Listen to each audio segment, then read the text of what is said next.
Hello बच्चों, आज हम लोग बात करने वाले हैं इस चैप्टर के एंड के बारे में। यानी कि ये इतना बड़ा चैप्टर था आप लोगों का वाटर रिलेशन, इसमें हमने बहुत कुछ चीजें पढ़ी हैं। और जो हमारा लास्ट टॉपिक चल रहा था वो चल रहा था ट्रांसपिरेशन। इसके बाद एक और टॉपिक बचता है जिसको हम बोलते हैं गुटेशन। यानी कि गुटेशन का मतलब क्या होता है? बिंदुस्राव। तो ये सब चीजें बताने से पहले हम एक क्वेश्चन के बारे में डिस्कशन करते हैं। और जब मैं पढ़ती थी ग्रेजुएशन में या फिर मैं 12th में जब भी थी, तो तब से लेके और अब तक ये क्वेश्चन रेगुलर बेसिस पे आ रहा है। आई मीन टू से कि बिल्कुल रेगुलर बेसिस पे ये क्वेश्चन आता है। और मतलब ये समझ लो कि ये एक फेवरेट सा क्वेश्चन है जो हमेशा कोई ना कोई पूछ ही लेता है। मतलब ऑलमोस्ट साल दर साल जो है वो क्वेश्चन पूछ ही लेता है। द क्वेश्चन इज कि क्या है कि वाष्पोत्सर्जन जो है एक आवश्यक बुराई है, इस कथन को स्पष्ट कीजिए हिंदी के अंदर। और इंग्लिश के अंदर ये बोलेंगे transpiration as a necessary evil, as a necessary evil explain. ठीक है, तो क्यों है ये एक आवश्यक बुराई, क्यों है इस चीज को समझना। इसको बताने से पहले मैं आप लोगों से एक बात और कहना चाहूंगी कि कर्टिस ने 1926 के अंदर कहा था कि transpiration is a necessary evil.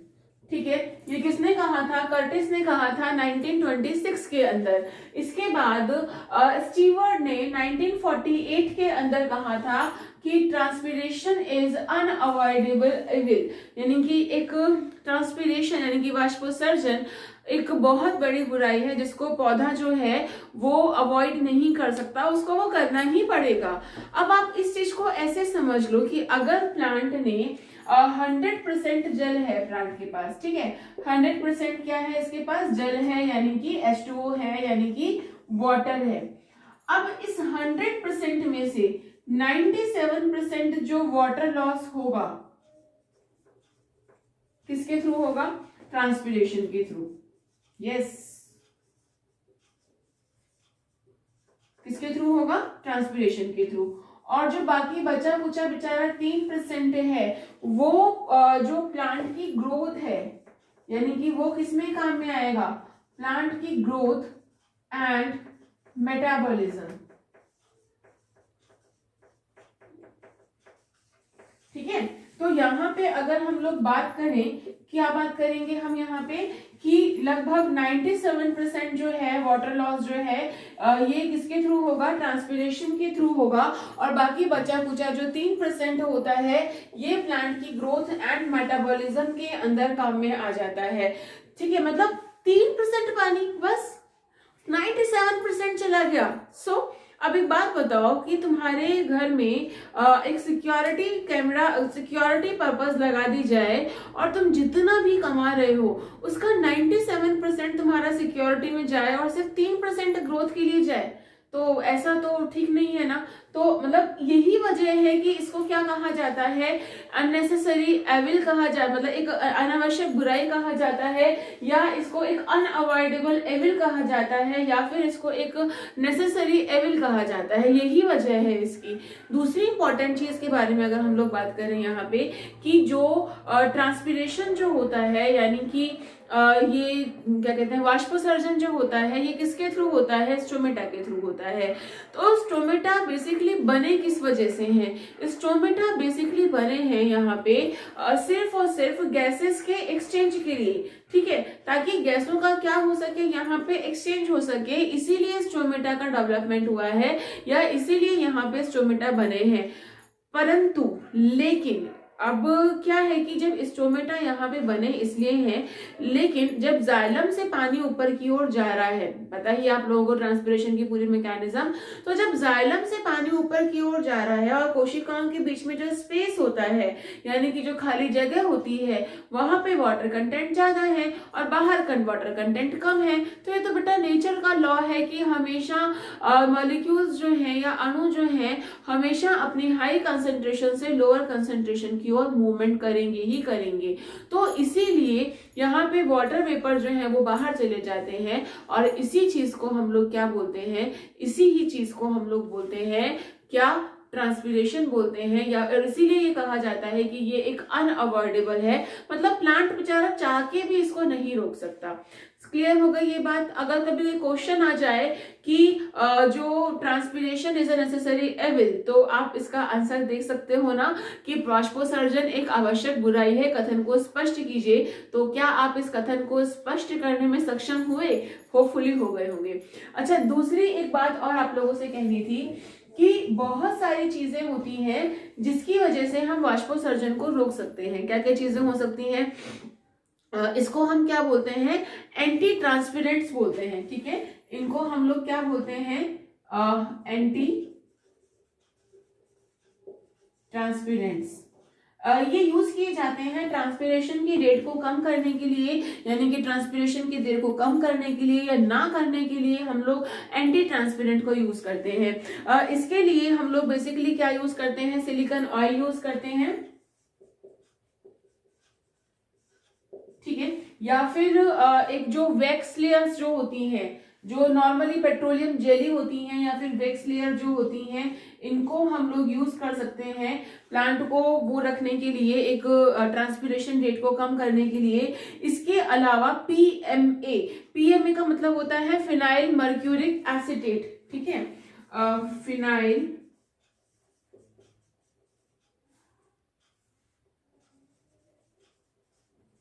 Mercuric acetate, इसको हम बोलते हैं पीएमए। तो पीएमए का भी प्रयोग किया जाता है। इनको हम क्या बोलते हैं? इनको हम एंटी ट्रांसपिरेंट्स बोलते हैं। और एंटी ट्रांसपिरेंट्स क्या करते हैं? ट्रांसपिरेशन के रेट को कम करते हैं। एक बार इसका स्क्रीनशॉट ले लो, फिर आगे हम बात करते हैं गुटेशन के बारे में।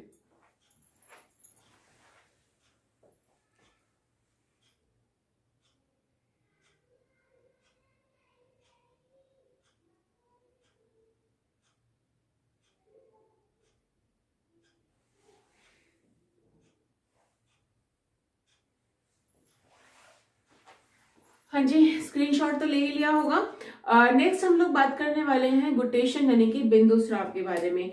बिंदु स्राव क्या होता है? पहली बात कि अगर पानी की कुछ बूंदे पत्तियों के ऊपर आ जाएं, ठीक है, कहाँ से आ जाएं? प्लांट से आ जाएं, तो उस प्रोसेस को हम क्या बोलते हैं? बिंदु स्राव बोलते हैं। जैसे कि अगर मैं ये बोलूं कि मान लो कोई भी एक लीफ है, ठीक है, ये क्या है? एक अपनी लीफ है, तो इसके मार्जिन पे या इसके किनारे पे अगर पानी की बूंदें आ जाती हैं, तो इनको हम क्या बोलते हैं? बिंदु स्राव बोलते हैं।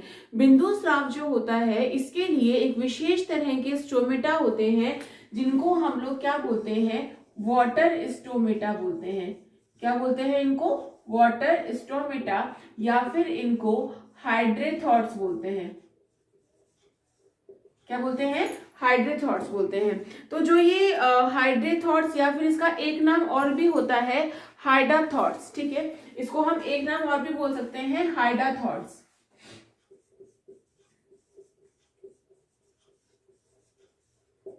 ठीक है, तो जो ये वाटर स्टोमेटा जो होते हैं, यानी कि जो हाइड्रोथॉट्स होते हैं, इनसे क्या होता है कि जो पानी होता है वो बाहर निकल आता है, पत्ती से बाहर निकल आता है, ठीक है, और मार्जिन पे बाहर निकलता है। यूजुअली ये किसमें होता है? जैसे कि आपका पोटैटो हो गया, ठीक है, कैबेज हो गया, और जितने भी आपके जैसे कि और ग्रासेस हो गई, घास हो गई।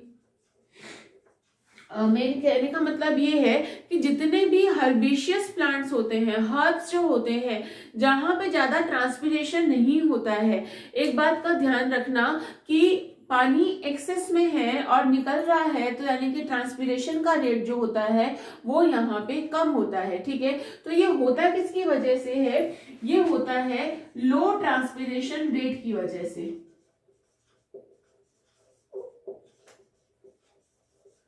कि जब ट्रांसपीरेशन रेट कम होता है पौधे का, तो ट्रांसपीरेशन रेट के कम होने की वजह से ही यहाँ पे क्या होता है, गुटेशन का यानी कि बिंदु स्राव का प्रोसेस होता है।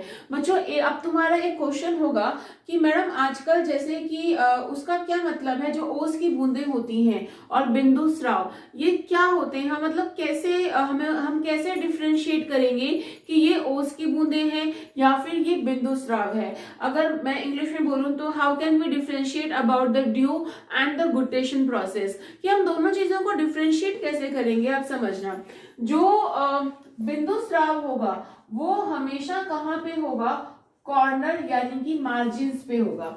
समझ में आ रही है बात, कि अगर पत्ती के ऊपर जो बूंदे हैं, वो पानी की जो बूंदे हैं, वो पानी की बूंदे अगर कॉर्नर के ऊपर हैं, तो हम लोग ये मान के चलेंगे कि वो क्या है, गुटेशन है। ठीक है, और ये जो प्रोसेस होगा ये कौन सा होगा, गुटेशन प्रोसेस होगा। लेकिन अगर आपकी जो लीफ है उसकी जो पूरी सरफेस पे यहाँ पे इधर की तरफ पूरी तरफ ये क्या है, यहाँ पे वाटर ड्रॉपलेट है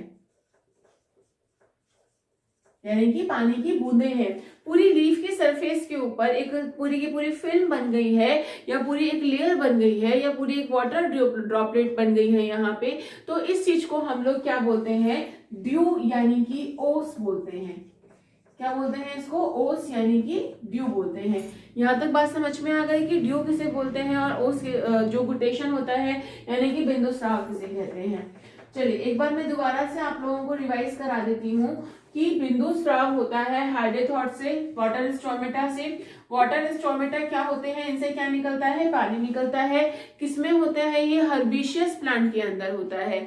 तीसरी इंपॉर्टेंट चीज यहाँ पे याद रखोगे कि जब प्रेशर बढ़ जाता है, यहाँ पे ट्रांसपीरेशन रेट जो होता है बहुत कम होता है और पानी का प्रेशर बढ़ जाता है, पानी ज्यादा आ रहा है उनके पास में, तो जो भी एक्स्ट्रा पानी जो होता है वो बाहर निकल जाता है और उस प्रोसेस को हम लोग क्या बोलते हैं, गुटेशन का प्रोसेस बोलते हैं। और जो वाटर ड्रॉपलेट जो होती हैं, ओस जो होती है, चलो हम डिफरेंशिएट कैसे करेंगे गुटेशन या ओस में। ओस की बूंदे यानी कि ड्यू की बूंदे जो होती हैं ये हमेशा एक फिल्म बना देती है, एक बहुत ही बीच बीच में एक मोटी मोटी सी बूंदे होंगी, यहाँ पे पूरे लीफ पे होगी, और ये कहाँ पे होंगी, हमेशा कॉर्नर्स पे होंगी।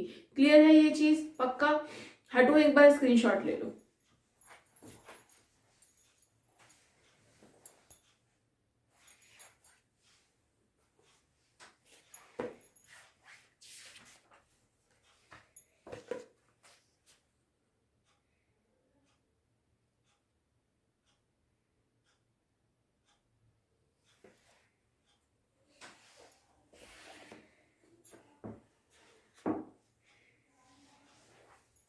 चलिए, तो आप लोगों ने इसका स्क्रीनशॉट ले लिया होगा। अब हम बात करते हैं डिफरेंस के बारे में। इसमें गुटेशन के अंदर और जो आपका ट्रांसपीरेशन जो होता है, इनमें डिफरेंसेस क्या क्या हैं, समझना इस चीज को।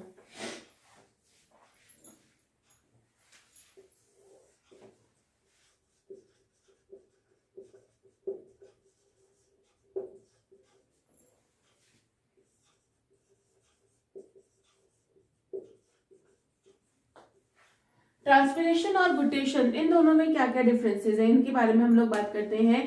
पहली इंपॉर्टेंट चीज कि ट्रांसपीरेशन में वाटर का लॉस जो होता है वो होता है water loss in vapour form, यानी कि जो भाप होती है, जो कि वेपर होती है, उसकी फॉर्म के अंदर यहाँ पे वाटर का लॉस होता है। और यहाँ पे जो वाटर का लॉस होता है ड्रॉपलेट की फॉर्म में, water loss in droplet form, यानी कि पानी का जो हाथ से हो रहा है, पानी जो यहाँ पे खत्म हो रहा है वो किसकी फॉर्म में हो रहा है, वाटर ड्रॉपलेट की फॉर्म के अंदर हो रहा है। नेक्स्ट अगर हम लोग बात करें, ये कहाँ से हो सकता है, ये हो सकता है क्यूटिकल से हो सकता है या फिर स्टोमेटा से हो सकता है। और ये जो होता है ये कहाँ से होता है, ये होता है वाटर स्टोमेटा से होता है। ठीक है, अच्छा नेक्स्ट अगर हम लोग बात करें कि ट्रांसपीरेशन के अंदर जो वाटर होता है ये कैसा होता है, प्योर होता है, एकदम प्योर वाटर होता है, इसमें कोई मिलावट नहीं होती है। लेकिन यहाँ पे गुटेशन में जो पानी निकलता है इसमें सॉल्ट हो सकते हैं, इसके अंदर मिनरल्स हो सकते हैं, या फिर इसके अंदर कुछ अमाउंट ऑफ वेस्ट भी हो सकता है प्लांट का। समझ में आ रही बात कि यहाँ पे तो क्या है, वाटर प्योर होगा और यहाँ पे सॉल्ट, मिनरल्स और वेस्ट यहाँ पे प्रेजेंट हो सकता है। और अगर हम लोग बात करें यहाँ पे कि अगर ट्रांसपीरेशन एक्सेस में हो, यानी कि ट्रांसपीरेशन का रेट जो है अगर वो ज्यादा हो, तो जो प्लांट होता है यानी कि जो लीव्स होती हैं उनमें विल्टिंग प्रोसेस हो जाता है। विल्टिंग का मतलब कि वो क्या हो जाती है, खत्म हो जाती है, डिस्ट्रॉय हो जाती है। लेकिन गुटेशन अगर ज्यादा हो जाए तो यहाँ पे विल्टिंग का प्रोसेस जो होता है वो नहीं होता है। तो समझ में आ गया होगा आप लोगों के, ट्रांसपीरेशन और गुटेशन में एक बहुत बड़ा अंतर है। ट्रांसपीरेशन में प्योर वाटर होता है और उसमें इम्प्योर वाटर होता है। ये होता है वेपर की फॉर्म में, ये होता है ड्रॉपलेट की फॉर्म में। ये क्यूटिकल या स्टोमेटा से होता है, ये वाटर स्टोमेटा यानी कि हाइड्रोथॉट से होता है। यहाँ पे अगर ये ज्यादा हो जाए ट्रांसपीरेशन तो विल्टिंग फॉर्म हो जाती है, खराब हो जाती है प्लांट की लीव्स, और यहाँ पे अगर ये हो जाए तो ऐसा कोई खास फर्क पड़ता नहीं है। तो अच्छा, एक इंपॉर्टेंट चीज यहाँ पे ये है कि जब भी ट्रांसपीरेशन होगा तो ये लाइट में या हाई टेम्परेचर पे होता है। कब होता है ये, हाई टेम्परेचर पे। और ये कहाँ होता है, डिम लाइट में। गुटेशन का प्रोसेस जो होता है ये हमेशा कहाँ पे होता है, डिम लाइट के अंदर होता है। मतलब लाइट जो होती है वो ओवरऑल लो होती है, या फिर ये प्रोसेस जो होता है ये नाइट के अंदर भी हो सकता है। किसमें होता है ये प्रोसेस, नाइट में होता है। सो फाइनली ये चैप्टर आपका खत्म होता है। कॉन्ग्रेचुलेशन। हम अब नेक्स्ट चैप्टर अपना स्टार्ट करेंगे। यहाँ आपका वाटर रिलेशन चैप्टर जो है वो उसको हम फिनिश करते हैं। नेक्स्ट जो आपका जो चैप्टर होगा वो होगा आपका मिनरल न्यूट्रिशन के बारे में हम लोग बात करने वाले हैं इसके बाद में। ठीक है। सो कोई प्रॉब्लम हो इस चैप्टर से related please do comment me, है ना, कमेंट कीजिए। कोई प्रॉब्लम है तो आप बताइए, तो उसके लिए मैं एक अलग से और एक वीडियो बना लूंगी। ठीक है। Thank you so much for watching. Keep smiling.